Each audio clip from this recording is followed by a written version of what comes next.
Everything is on the table. It's Relationship Theory with Tina Laws. Welcome back to Relationship Theory. For those of you who might be just tuning in, I'm Tina Laws, your host for this series, and we have Edwin Lewis and Mr. Eugene Johnston. And we're actually talking about something really exciting for all of you ladies. Should you date with the intentions of having fun or with the intentions of being in a committed relationship?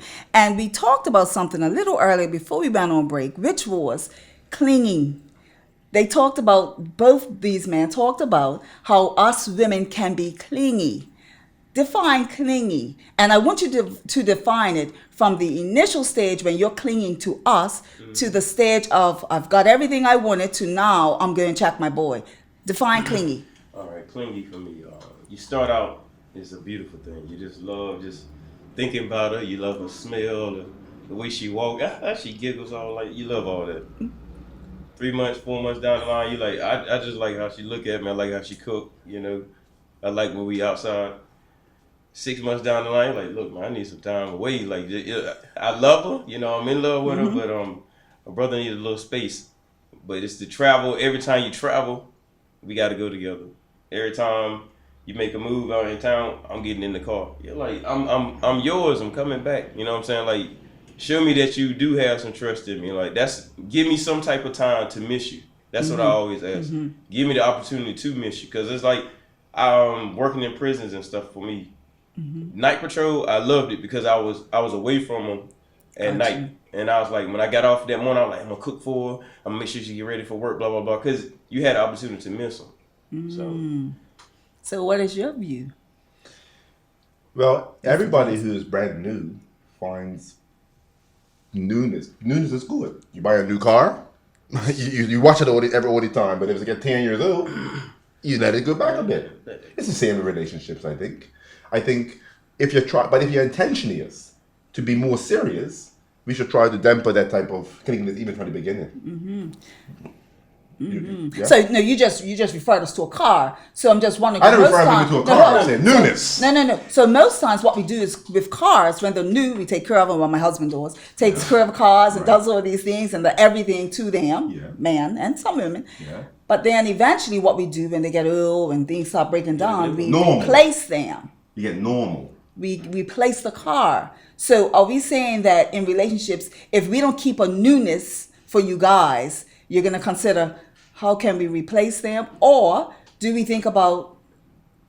No, not necessarily. I think the point I'm making is things become normal. When things are new, they're unique, people are interested, but everything new becomes normal. And when things become normal, it requires you to change your dynamic in the relationship, or change your relationship to the car, or change your relationship to anything that's new. Okay. So it's not about replacing it. You're always, everything's in a constant state of evolution anyway, right? So if your relationship, you're trying to go serious, that's an evolution. It's not a car. A woman's not a car. A man's not a car. I'm just talking about the newness of it, the uniqueness of it. See, that's another. Sounds like me. Like, you think if he don't treat me the same way that he treated me from the very beginning, or if he don't see me the same way or do the same things, he must be looking for something new. But it's the same with women. Men might have the same impression of women who, no, wait a minute, the type of talk is different, the way they interact with us is different. The things they do to keep in our affections is different. The clothes you wear. wear. Right now we're getting ultimatums. All this is different. So what does the man say? Listen, this must be about somebody else? Or do we say it's about evolving to a different place in a relationship? It's not based on newness. What happens from you guys' point of view when we have this newness as women? We're in these relationships, we're doing all these things. You used to come over our house midnight to 6 in the morning. Now you're coming over there from 1 to 4 in the afternoon. We're going to do all these functions. We're doing all these things that we never used to do. How do you now tell us what things haven't changed? Because that's what tends to happen. We women think things change. You can't tell a woman nothing changed because something has changed. Your time, your duration, the attention has changed. So right there, guess what? So if you're now doing all of these things you never used to do, how is it that we are now reading into things or seeing the relationship for more than what it is? You understand? So we never used to do all these things from a woman's point of view. So now we're doing them. So how is it that we're not thinking, we're really vibing? Like, this is what becoming an item. But you are. But then, But you are. Yeah, we are from our point of view. You are from our perspective point of view too. But we're still on two different point of views. You most times a lot of guys are still on situationships, and us women are looking like I can marry him. I can have a family with him. Like I'm gonna tell you straight up, this is the weirdest situation I've ever had. Met somebody, chill, it was nice, cool. 24 hours, that was cool. 48 hours came by. She was like, so you know, like I'm 27, I want to buy a house, I want to have a kid. You know what I'm saying? Like, can't you want to get married? I said it's been 48 hours. Like, no, you even know me. No, like get to know me. You know what I'm saying? Like, I was like, but that's what I'm saying. It's like some people want to jump so fast into seeing. They saw so far down the line with one person, and the other person like, you want to go get something from Ice Queen? Like that's what you think about, but she thinking about 4 years down the line, already married and stuff. So you lot talked about assessments earlier. Mm-hmm. Us women do assessments as well. Yeah. Now, I've never wanted to marry anybody in 48 hours. Even though my husband might think I did. I didn't. But you do assessments and so do we. So you may be assessing her for one thing, but women, they're assessing you for something totally different. Mm-hmm. And we have different reasons why we assess men and want to have a solid relationship. But she might have looked and said, you know, the intimacy is great. I can live with this because, you know, that's something that everybody wants to be happy with.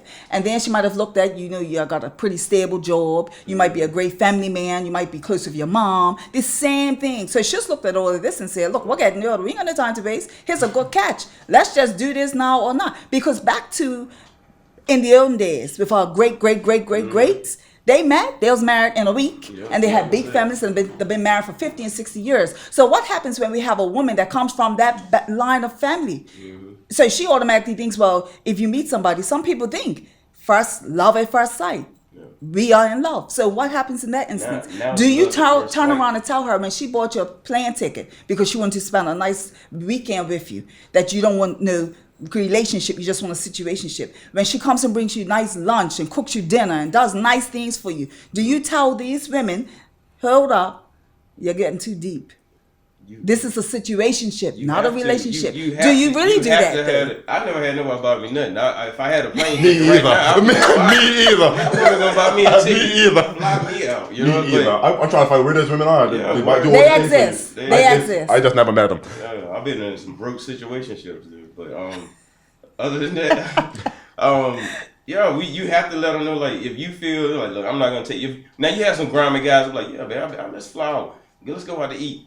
Yeah, help me get a down payment on the car. Those are the grimy guys. But if you can sit there and sit around like, hey man, this is not gonna go any further than what it is. You know what I'm saying? Let them know. Don't have our hopes and dreams being built all up and you just sitting there, because that's in the long run you're gonna look like a daggone creep. She's like, you just took advantage of me and you knew it. So, how do we now? Because we know this happens and we know that you guys have your radar. You're doing your assessments as well. So you can also see that in that 48 hours that, I don't know, that was a different case and that I guess happens.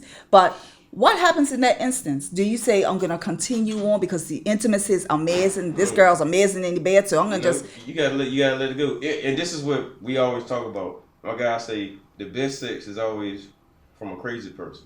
Crazy sex is the best sex. They say that, but the worst person for you might have the best sex in your life, but you know it's not good for you. So that's like... So what I hear you saying is that from a male's perspective, or some guys, is that the sexual activity is what builds the relationship. Because from women's point of view, we're more emotionally attached. Yes, the intimacy is great, but like you said, 48 hours, that's a bit extreme, but it happens. But we look at you from an emotional standpoint. You're an emotional guy. So guys tend to... You not emotional? Yeah, well, are you? Yeah, I am. How emotional? You might demonstrate it differently. But man have emotions, man assess things emotionally. But why are we assessing long-term relationships with things like love and sex? As if there's any components. The longer the relationship is, the less sex you have anyway. Is that true? Yeah, some people. I don't know. I don't know that. Hey, my mom and dad, I never see them. You ain't supposed to see them. They've been married like 40-something. You ain't supposed to see them. Exactly. I don't want to see it, but I can just tell like, it's a stale house right here. What's going on around?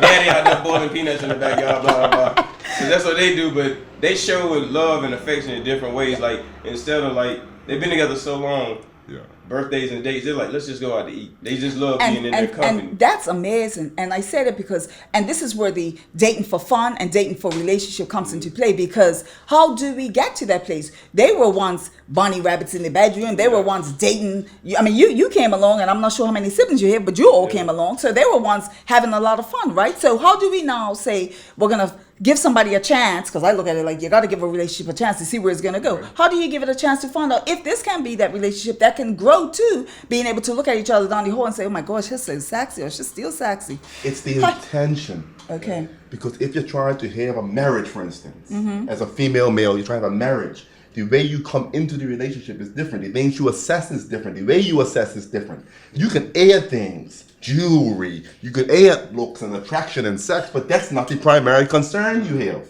If you think those things are your primary concern and they demonstrate love, they demonstrate your level of satisfaction over time, you're into a rude awakening. No one has ever had a substantial, proper relationship based on those things. Thank you. Thank you. Thank you. I want to share that as a woman who coaches women, and we talk about this quite often, guys and how they view us and how they now assess us.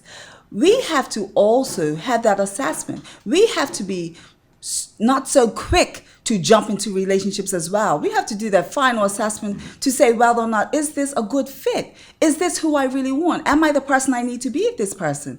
And so out of all of this being said today, do you date for fun or do you date with the intentions of being in a committed relationship? That's totally up to you. But what we've talked about today, if you haven't come to some sort of solution as to what you need to be doing in your next date, I don't know what else to say. But in all things, make sure to get the best relationship of your lives. Tune in for next week. You don't want to miss it.